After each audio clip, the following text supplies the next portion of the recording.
heterosexual life that offend me too. Whether it's the whole pornography industry or all sorts of things. I mean, but I'm not going to say that I'm against heterosexuality. I think certain things come with the territory. But I don't. I'm not sure what harm is done to society by those two women marrying. What is your sense of that? Evidently you do believe in those. So. Yeah, I do believe that society has a very strong interest in how people express themselves sexually, and my views are traditional in that respect. I mean, not just vis-a-vis gay marriage, but I believe that society has an interest in that men marry women, and that society encourages sex to take place within marriage. That's my position. I think that's objectively better for society, irrespective of religious concerns. I think we have a 40% out-of-wedlock birth rate. I think that's a disaster for society. Mm-hmm. Yeah, I agree. Who do you think is more likely to take a responsible position on immigration? People who are married with kids, or people who are unmarried? Or is it? Well, I certainly not see what the Pew Center for Hispanic Studies came up with yesterday, and that is to say the huge number of young married illegals with their children. I don't think they would be taking a position I would regard as responsible. I'm not sure I'm not sure you can peg it that. I don't know how that one would fall out. I'd be interested actually in talking to Steve Camarada, who's our number cruncher on that, to see, what he thinks. I think that age, region, education could play just as significant a role as say, marital status, political affiliation. I don't know. It is likely. I would suspect that probably more people who are married are somewhat more traditional. It's more likely. And so odds are that probably a somewhat higher percentage would take my position. But again, I think there are other factors in which, religion is a factor, again, region of the country is a factor, degree of education is a factor, the kind of job that you do is a factor, age cohort, military service or non-military. I think there are a lot of things that weigh in. But I think you're probably right that probably it would be a factor. It would be a factor, a plus on my side. Where do you find the most reasoned discourse on your present area of specialty? In my own think tank. No, I'm not. I'm not even kidding. I think we do very, very good work. In terms of the general, in terms of kind of what's out there, the fact of the matter is the general coverage of this subject is appalling.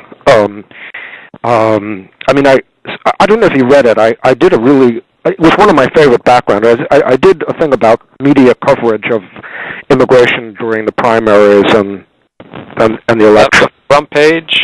Was that on front page, David? No, that didn't go on the front page. It was a really long thing. We didn't even have it as a hard copy. It was so long. But I can send it to you if you get me an email address. I think you'll find it interesting. Basically, I talk about I sort of talk about coverage of immigration as sort of like a literary genre with all of its features. The fact is, the mainstream media is on the other side. It's as simple as that. I'm not saying that they all meet in a dark room at night. I'm not saying there's a cabal, but there's a mindset, which is a monolithic mindset. And of all, it's very interesting. Of all of the aspects of what you would add up to as a worldview that one might call politically correct, this seems to be the holy of holies. Where you stand on immigration seems to be the holy of holies. It seems to get the most wrath out. So for example, if you think of the kind of hysterical, crazy editorials the New York Times runs, Hazleton against humanity. You'd think the town were engaged in a final solution. The nativists are restless. The coverage in the Times, first of all, right across the board, you have the mainstream media, even the newspapers of record, are all vociferously our opponents. The Times, the Washington Post, the Wall Street Journal, the LA Times, all of them are on the other side. And the way that they deal with the issue is every news story is a stealth editorial. Every editorial is a crazed jeremiad. They have never, what's absolutely fascinating is that when you think about this issue, which potentially is, if, for example, something like comprehensive immigration reform, heaven help us, ever were to pass, it would have the most enduring and palpable impact on this country of probably any piece of legislation since the Emancipation Proclamation. The heart of that is not, the heart of that legislation is not amnesty. That is what we call, a weapon of mass distraction.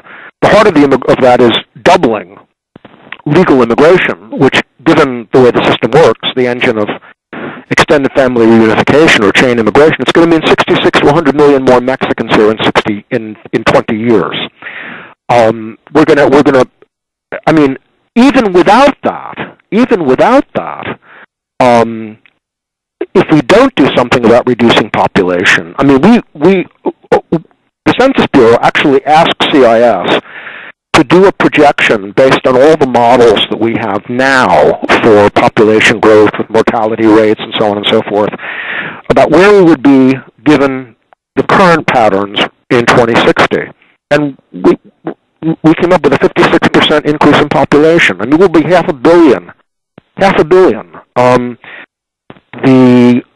167 million more people. Just the number that would come from immigrants, which would be about 103 million, would be the equivalent of 13 cities the size of New York added to the country.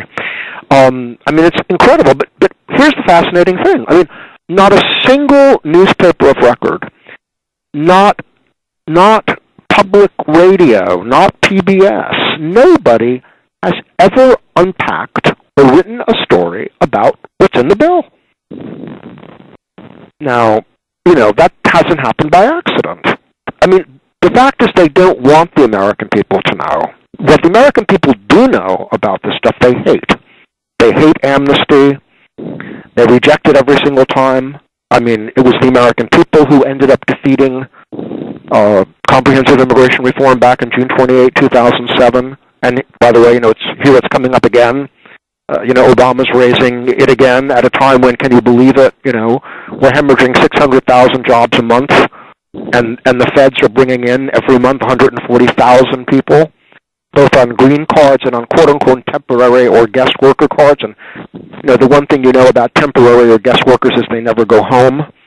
So that, Obama's talking about, $789 billion to create 3 to 4 million jobs supposedly for Americans over the next 3 years.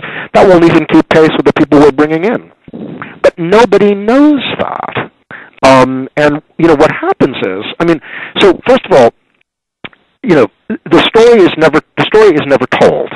What you do tend to get are sob stories about nativists being unkind, or tragic stories about a family being separated as a result of a raid by ICE. Although, I would make the moral argument that if it were not for those ICE raids, for example, at agri-processors or at the one that took place in Massachusetts, in New Bedford, nobody would know the hideous conditions of exploitation that this is all about. This is all about cheap labor. And if the raids had not taken place at agri-processors, we would not know, in addition to finding out, of course, those sons of bitches were, not doing kosher shishita, that I don't know how many, right across the street from me, there's a very upscale Moroccan kosher, supposedly glot kosher restaurant. In fact, I was out eating in an Italian restaurant one night with my daughter and girlfriend, and Joe Lieberman and his daughter were coming because they had their Ufruf dinner there. well, I mean, I wish he'd known, all the meat came from Lubashkin's. I mean, he might as well have been eating